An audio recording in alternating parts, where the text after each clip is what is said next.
Em nome do Pai, do Filho e do Espírito Santo, queridos amigos do Apostolado, Glórias de Maria, vamos dar sequência ao nosso catecismo. Próxima pergunta. Por que o Papa Paulo VI promulgou um novo missal em 1969? Resposta: porque é impossível que uma falsa religião possua um culto verdadeiro. Os cabalistas bem sabiam que era necessário eliminar da missa católica todos os elementos que a faziam verdadeiramente um ato religioso agradável a Deus. Pergunta: e quais eram esses elementos? Resposta: sacrifício, expiação, satisfação, propiciação e perdão. Pergunta: o missal de Paulo VI foi feito para aproximar católicos e protestantes?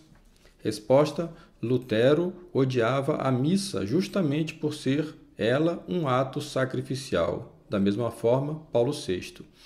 Mas esse ódio é mais antigo do que o protestantismo. Na verdade, a ceia protestante, que foi o elemento de aproximação entre o missal de Paulo VI e os ritos protestantes, é a mesma ceia judaica instituída pelo Carral durante o exílio da Babilônia. Pergunta: pode explicá-lo melhor? Resposta: quando o reino de Judá caiu sob o domínio dos caldeus, o templo de Salomão foi destruído, privando os judeus de sua religião, que se reduziu assim a uma resistência ao paganismo babilônico durante o tempo de cativeiro. Sem ato sacrificial, os judeus se limitaram a viver de acordo com as leis de Moisés e, por essa razão, os escribas e doutores da lei exerciam maior autoridade do que os sacerdotes consagrados a Deus. Nesse período surgiram as sinagogas ou casas de oração, cuja função era proclamar a lei em assembleia e preservar a fé até que o exílio chegasse ao fim. Após esse período, ocorreu a renovação da aliança do povo judeu com Deus, feita por Esdras, ao retornar do cativeiro da Babilônia. Este teria sido o modelo de cerimônia do Carral ou Assembleia Judeu na sinagoga. Primeira parte, uma proclamação da palavra de Deus. Segunda parte, o povo ouvia a palavra.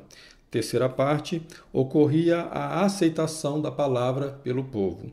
E a quarta parte, uma ceia na qual se dividia o pão e se davam graças a Deus.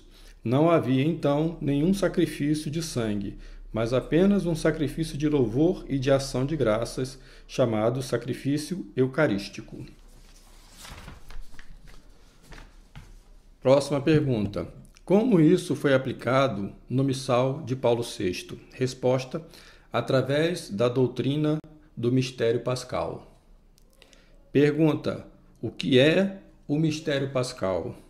Resposta: os protestantes já realizavam essa ceia eucarística. Para introduzir esse mesmo conceito no coração da fé católica, que era a Santa Missa, foi necessário revesti-lo com uma capa teológica, a qual chamaram doutrina do mistério pascal. O truque foi simples, porém sofisticado. Tratou-se de dar a ênfase da missa para o que ocorreu durante a ceia de Páscoa celebrada por Jesus e seus apóstolos na Quinta-feira Santa. Assim, o novo missal eliminou o ato sacrificial, substituindo-o por uma narrativa em memória de um sacrifício apenas de louvor e ação de graças, o sacrifício eucarístico, que se realizava sempre na ceia pascal judaica.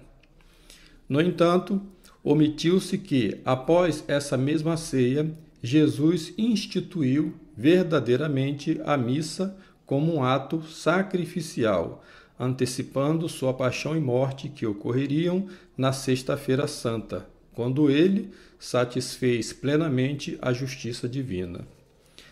A missa, portanto, é a renovação perpétua desse sacrifício cruento, que ocorreria, porém, de forma mística e incruenta ao longo do tempo, abolindo assim definitivamente os sacrifícios expiatórios da antiga aliança.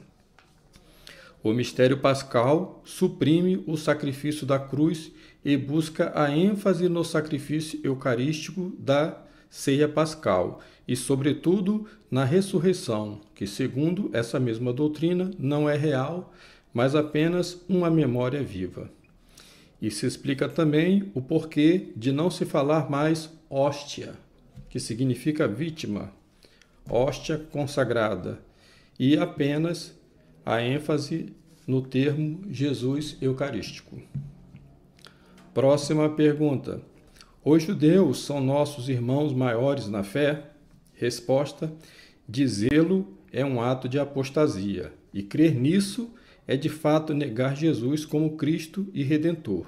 Pois, se os judeus fossem nossos irmãos maiores, significaria que nós seríamos seus irmãos menores, o que denotaria uma ascendência religiosa deles sobre nós, o que é falso, pois o judaísmo talmúdico não possui nenhum valor religioso, pois é uma deformação da Sagrada Escritura. Além disso, os judeus não possuem fé sobrenatural, mas apenas sentimento religioso. Próxima pergunta. É possível ser um bom católico seguindo o Concílio Vaticano II e todas as transformações que emanaram dele? Resposta: não é possível nem sequer continuar católico se obedece a esse concílio. O cardeal Ottaviani dizia ainda durante esse mesmo concílio, abre aspas, queira Deus me levar antes que termine esse concílio, para que eu morra católico, fecha aspas.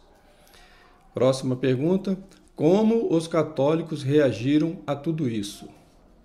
Resposta, lamentavelmente, a maioria dos católicos, clérigos, religiosos e seculares cederam completamente e, dessa forma, apostataram definitivamente.